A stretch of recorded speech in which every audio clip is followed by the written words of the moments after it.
I might just, as I see people are still entering, give it a moment or so, but make a start on the general introductions. Good afternoon, most of you, and thank you to the EDII team who are UK based. So good morning to you, Caroline and Hélène. I'll introduce you in a moment. Thank you to everyone who has joined our call at this afternoon session. This information session, my name is Anna Crunny and I'm the Partnerships Manager at Insurtech Australia. We're really pleased to bring you all together and to share some more information on our inaugural and first launched Digital Minds Evolve program to be hosted in Australia in August. So we'll share more details shortly.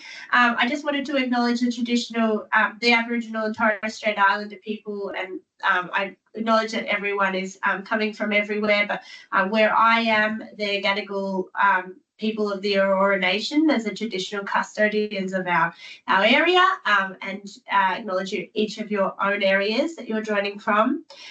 Today we will hear from Caroline Bedford, the CEO of EDII, our UK provider that we've decided to partner with, and really very pleased to partner with to deliver our Innovation in Insurance course to the Australian insurance market.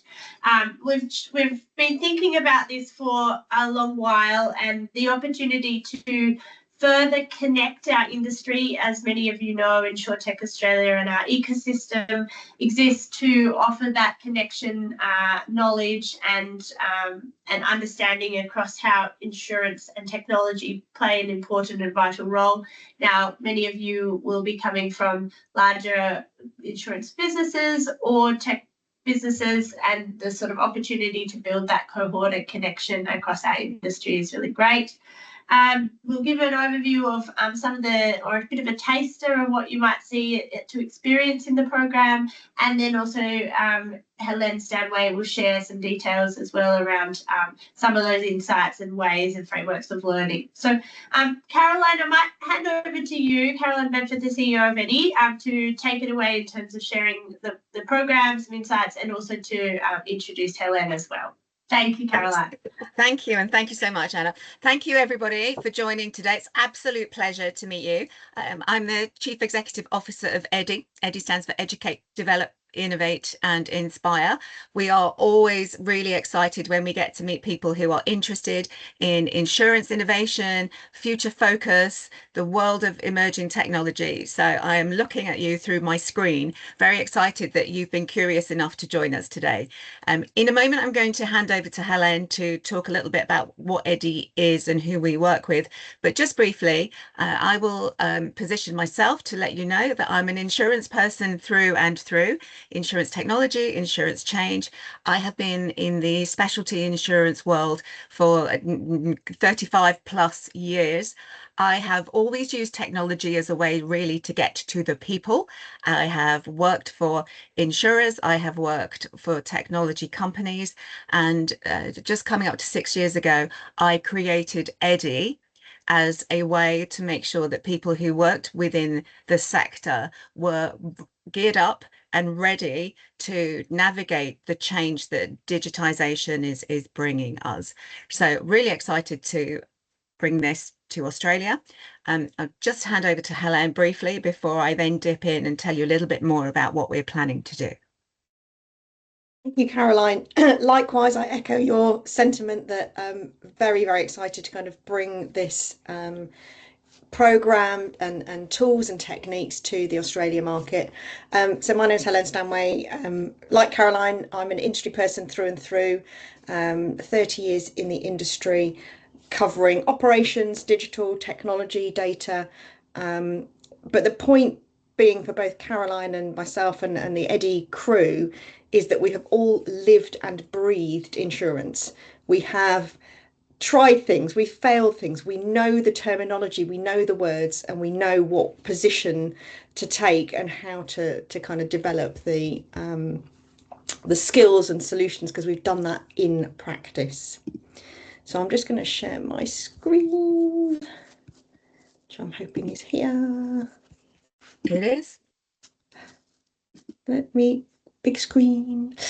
Okay, so who are EDII? So EDII, we have been around for 6 years now, and we have taken hundreds of fantastic, talented people through a number and a range of programs that we offer.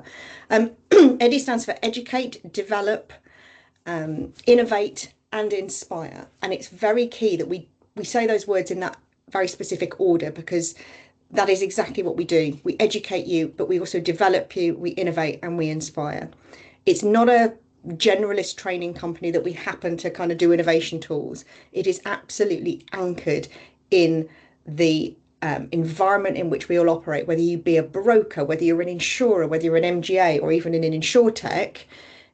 New technology, new tools, how do we operate in that digital environment? And we have taken all of these wonderful people through that program, some of whom are actually also on the call today, so I can give you kind of that real experience. But we are super excited to kind of bring this wonderful program to you in Australia as well. And later on, I'm going to come back and talk to you about some of the things that actually the teams have done as a result of being on EDII. Thank you, Hélène. Thank you for that.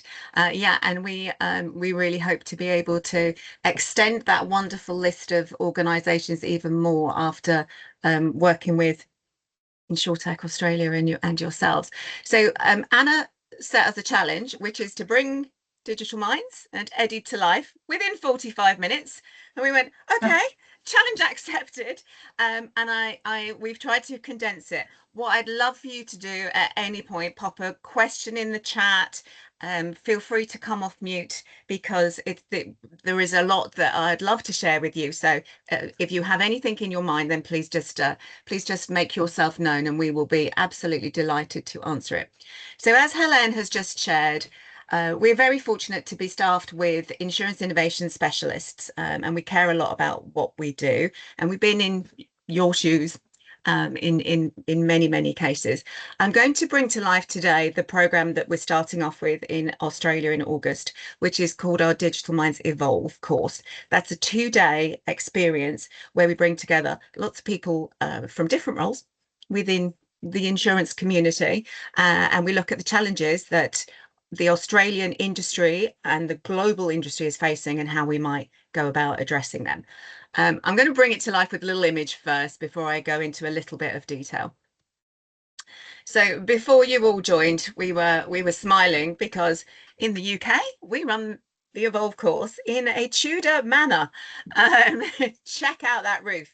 Won't it be nice to have some different imagery after August, when we can put some different vistas on there? So this just gives you a little feel of the people that are taking part, and how that might look. So what is Evolve? So we focus on the insurance innovation skills gap, the behaviours that are needed, and helping people drive advantage both for themselves and their organisation. So the program that we're bringing on the 11th and 12th of August, 2 days. So the way in which it works, we will provide you with insight. So there will be a guest speaker from the insurance industry who is growing their business. We focus around realistic scenarios. So we'll bring to life a realistic case study that will be relevant to lots of different people on the course, and we will share with you a realistic example that we know is happening every day in the insurance world of an organisation that is facing operational complexity as a result of the patterns and themes that real organisations are seeing. Over the course of those 2 days, we will help you, whether you are an underwriter, a broker, an adjuster, an L&D person. We will help you understand how to develop a strategy that you can potentially overlay into your own business once you finish the course. So you will be guided by EDII's coaches. There will be role plays where we will walk you through different scenarios, and you will also learn lots of tools and techniques. One of the things I'd like to for you to bear in mind, we are not just a theoretical organisation. Everything we do is backed up by ANZIIF accreditation, by tools, by techniques, by proven frameworks. I love a framework. So by tools and frameworks that you will be able to take away with you and apply immediately that you get back to your desk. Okay, so what makes it different? Well, as we've said, everybody who works for EDII has and is from an insurance background. So everybody that you meet will be able to align all of the information to realistic situations. So nothing is theoretical.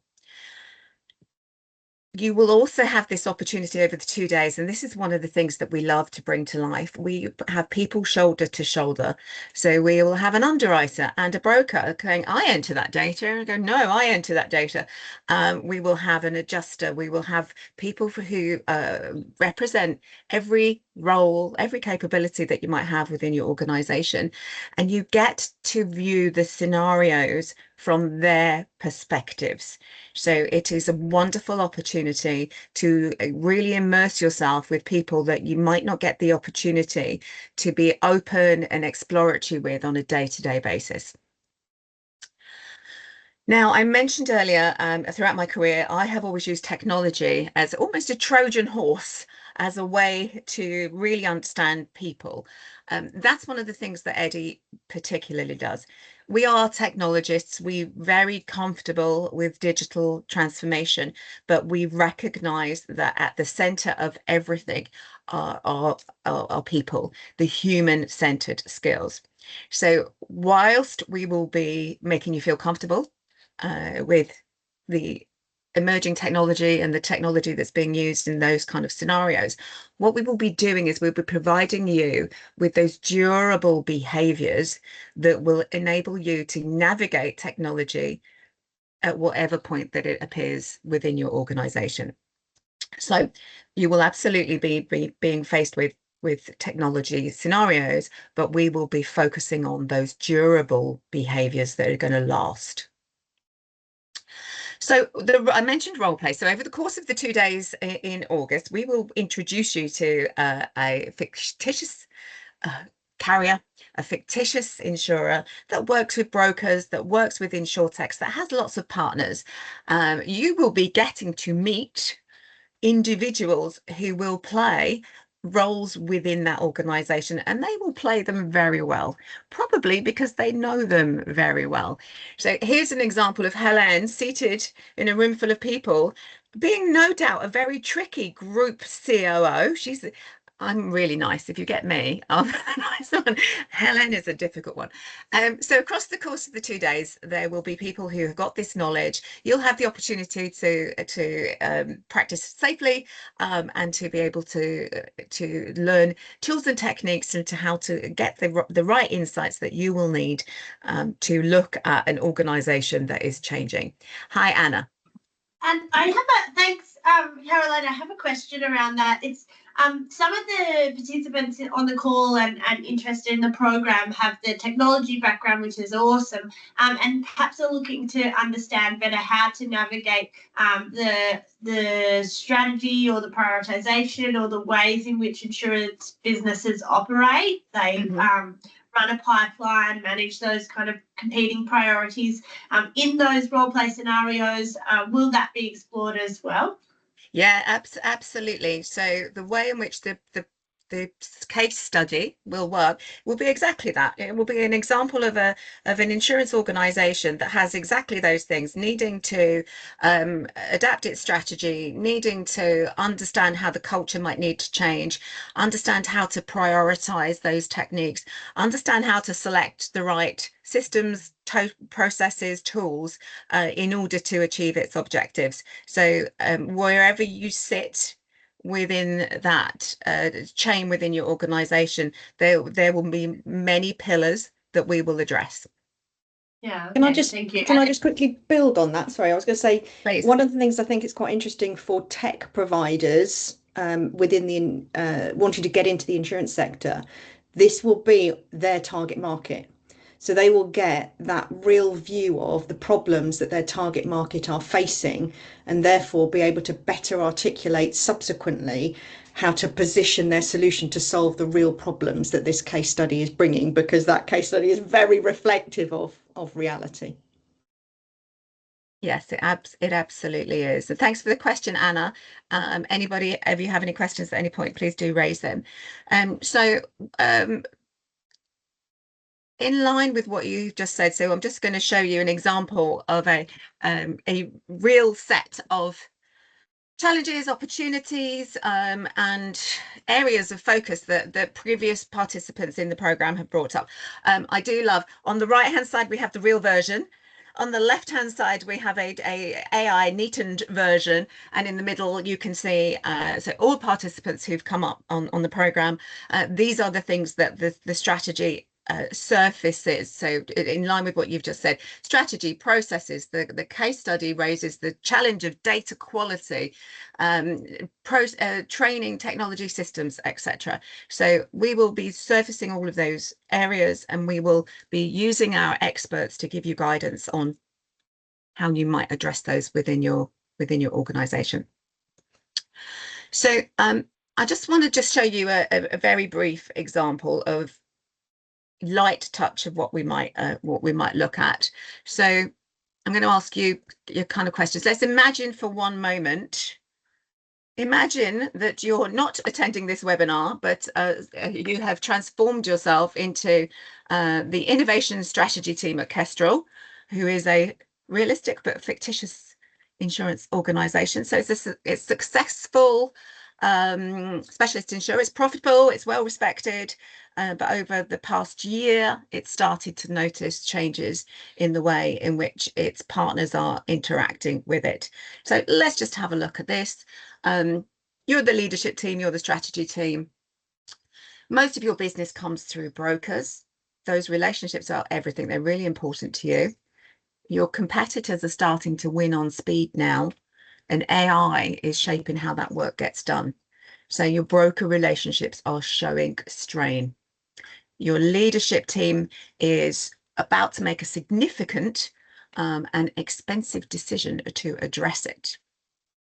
So somebody has presented a proposal to you.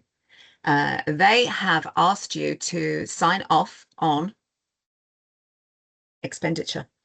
So this is the figure that they're giving you, and they've asked you to sign off on $2 million for the first phase of a digital platform. It's going to take 9 months to build. So there's the catch. Before you're spending $2 million, you are allowed to ask one question, just one. Would you like to type your question in the chat? If you were in their shoes, what question might you ask? David, I'm not letting you ask because I know I know this is something that is in your sweet spot. What might you ask?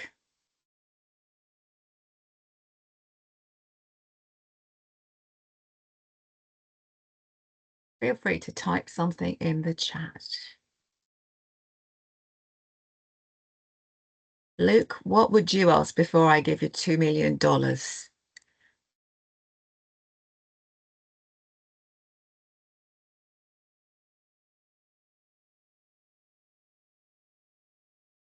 Thanks, Anna. What stakeholders have been engaged? And have the stakeholders been engaged?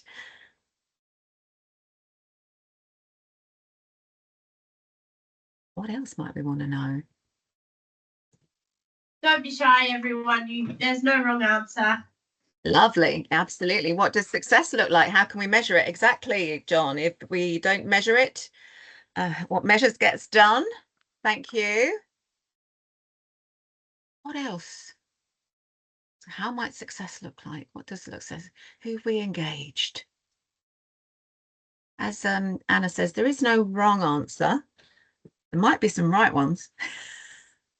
And I think there's various people on the call here with different backgrounds, so you would kind of expect quite diverse answers from operational, design, and product kind of 100%, 100%. as well. So I'm interested.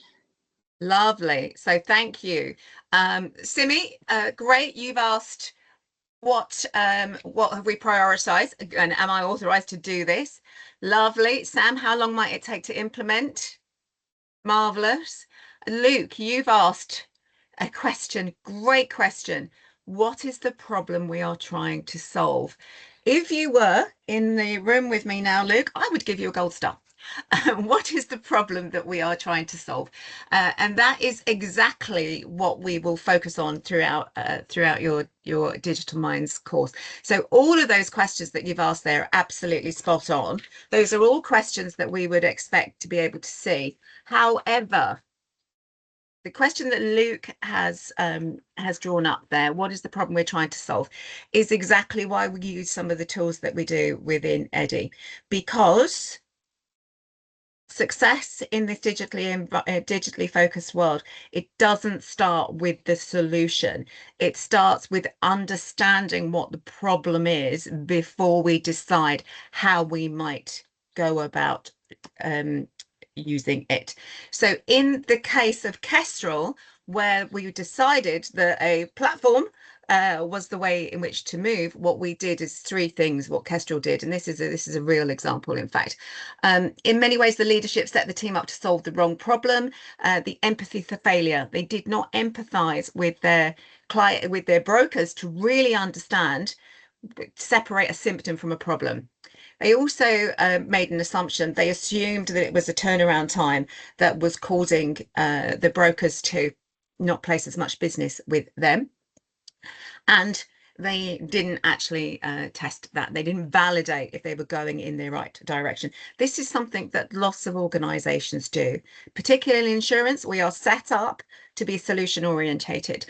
So within the EDII world, we would dig deep. And what we would find here is, even though in this instance with Kestrel, they launched on time, they launched within budget, broker satisfaction still continued to fall. And the reason was the real frustration went beyond the data.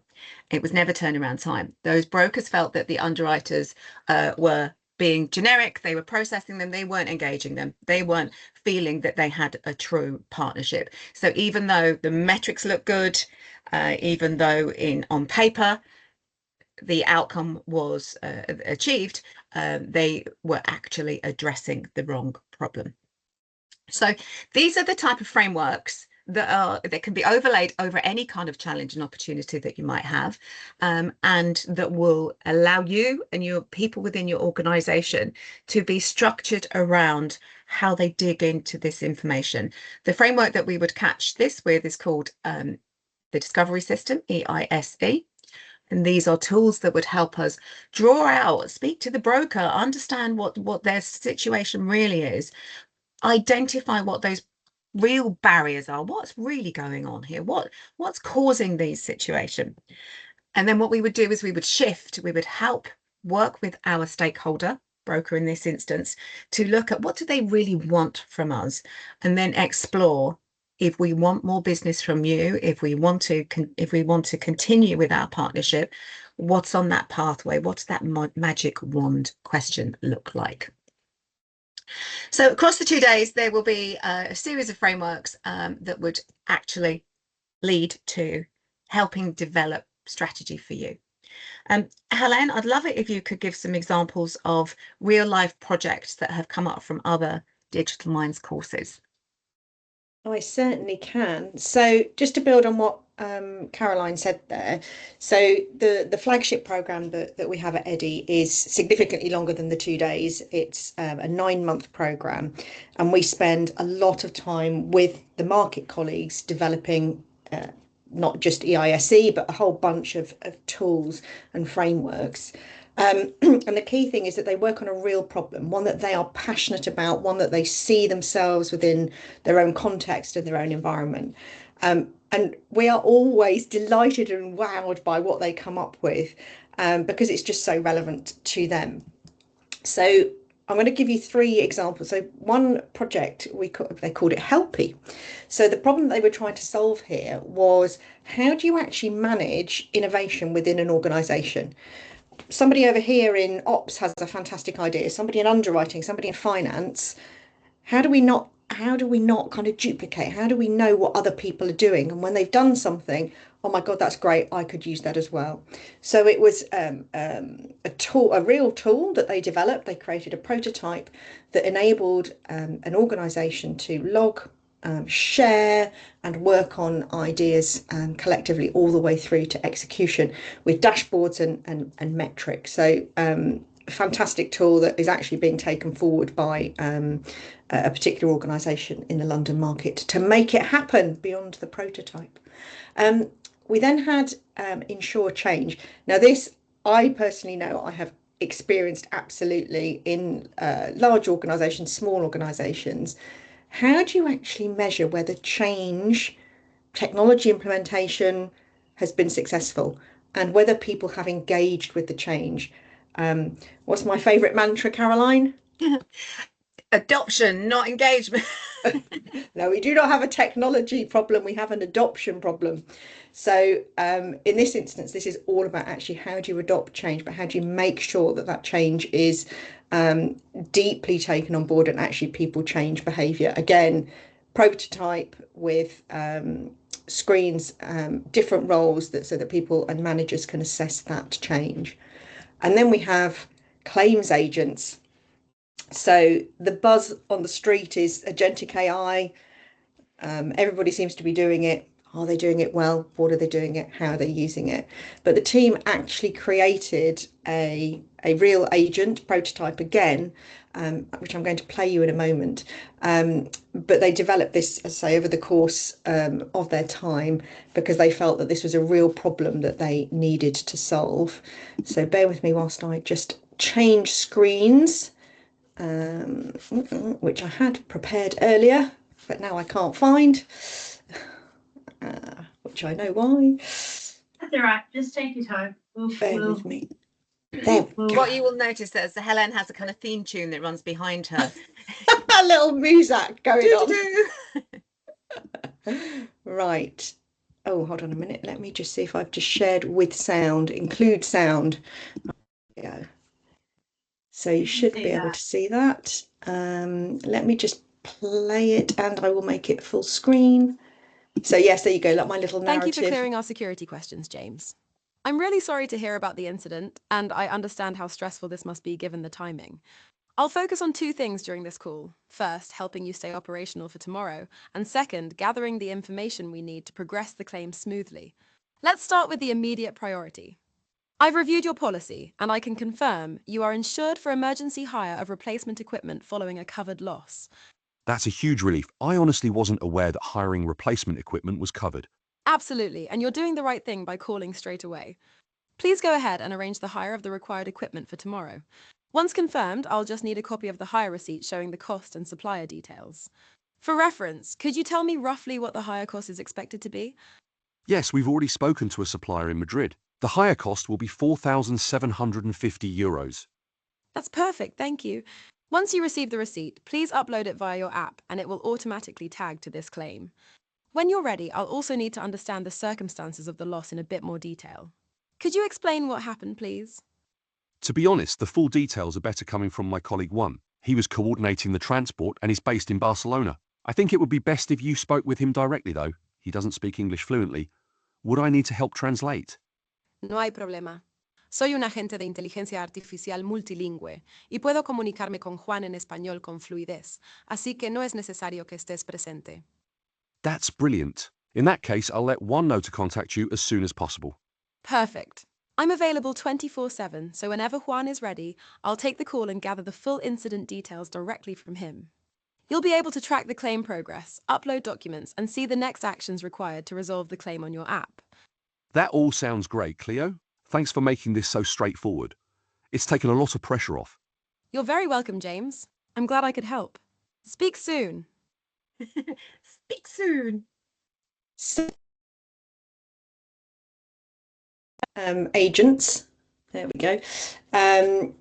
What was quite freaky for me was I recently did an onboarding talk, and exactly these characters were there. So this was developed, as I say, over that 9-month program, a real solution to a real problem, and I think they had a lot of fun doing it as well. They did. Didn't James have a good stare? That's for sure. Indeed, it doesn't blink. Thank you, Hélène. So Helene's shown you some examples, technical solutions, so digital solutions.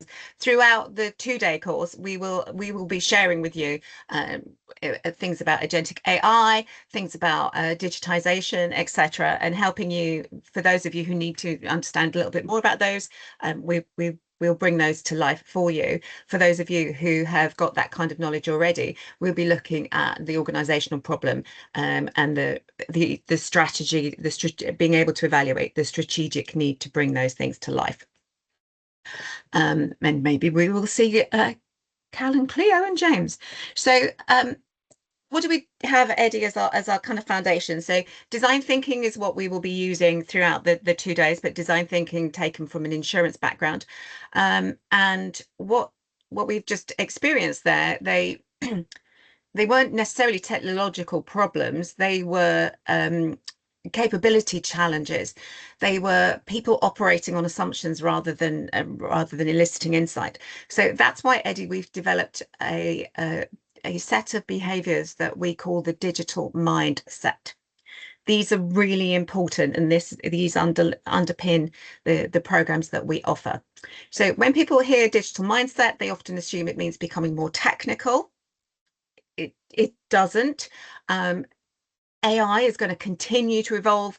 Technology will continue to evolve, but the real differentiator for yourself and your organizations are developing, fine-tuning these behaviors that are going to help you adapt, make better decisions, and lead through what is actually an uncertain landscape now. So that's what the digital mindset does.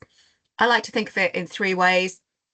I like to think of it as think better. So we have tools and frameworks that help people be more commercially curious, be a critical thinker. Can we do it? Should we do it? Does anybody actually want it if we did do it? I like to think that it's also about curiosity, but corporate curiosity. So being comfortable with digital tools and techniques, being able to look beyond insurance, the patterns and themes that are happening, and bring those in. And then last but definitely not least, leading people, leading yourself and your teams and your organizations. So AI can't replace empathy, we need trust, can't replace bringing people together around change. So these mindsets, behaviors are those that we are seeing across the organizations that we work with, that the L&D teams, that the capability teams are really now looking to embed in the talented people who are important in the future. So that's a snapshot of the 2 days. You won't leave with just notes. As I mentioned before, we're formal in terms of frameworks, toolkits, templates. So you will leave with a complete process that will allow you to, from start to finish, understand the problem, really dig deep, ask great questions, but then question those answers. We might even get around to a prototype or 2. So maybe you'll have your own Cal and Cleo, depending on what strategy you choose to bring to life. But ultimately, you'll have a great set of takeaways, full toolkit.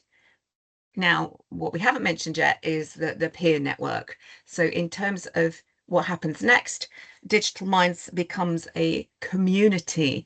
So in the UK, we have a Digital Minds alumni. Some of our advisory board are on the call here today. We have hundreds and hundreds and hundreds of insurance professionals who've been through the program, who still get immense value out of remaining connected, remaining engaged, and keeping their knowledge fresh.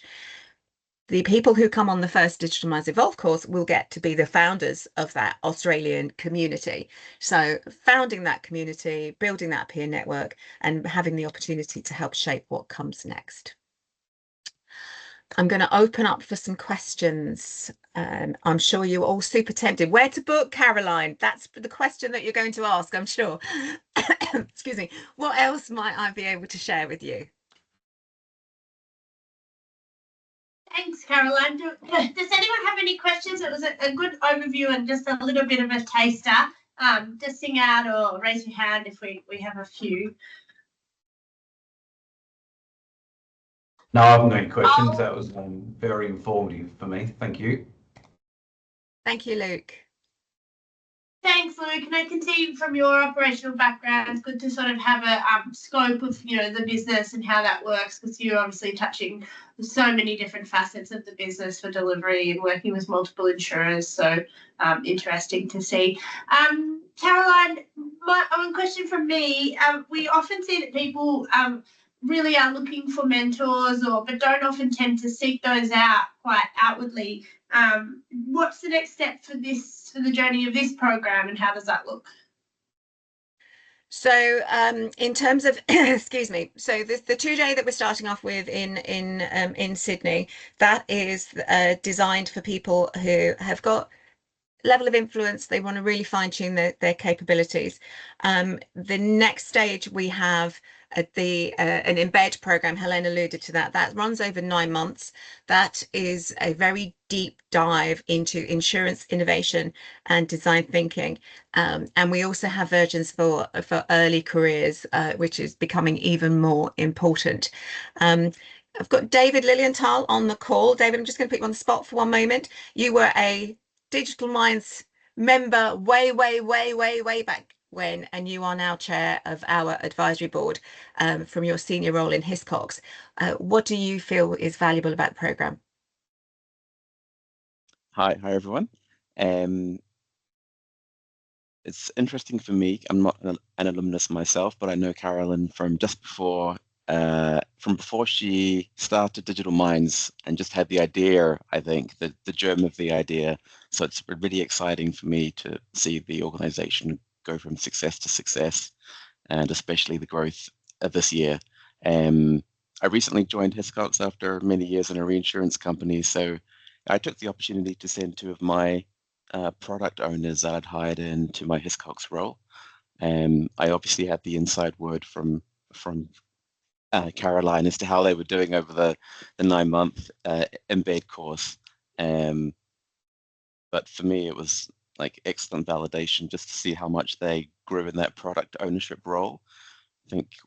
I'm sure in your organizations, increasingly you have roles like that, which are business technology bridge type roles and quite ambiguous in the scope of the role, and it can change based on the projects and the needs of the team.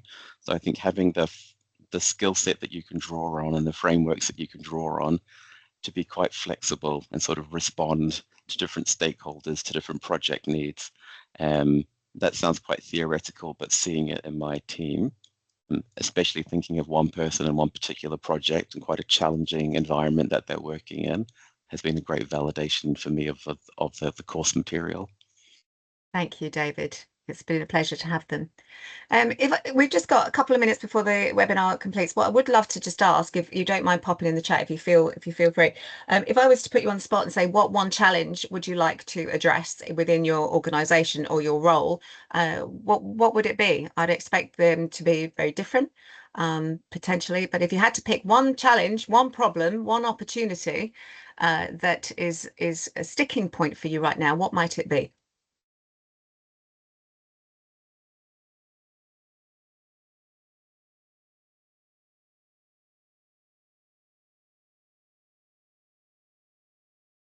What we are seeing, things like awareness of digital technology, role change, the ability to understand how clients are changing their business models and what the impact that has on us as an organisation.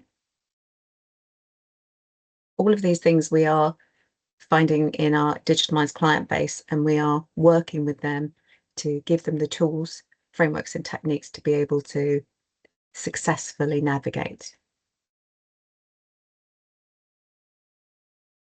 Anna, how will people register, sign up for more info?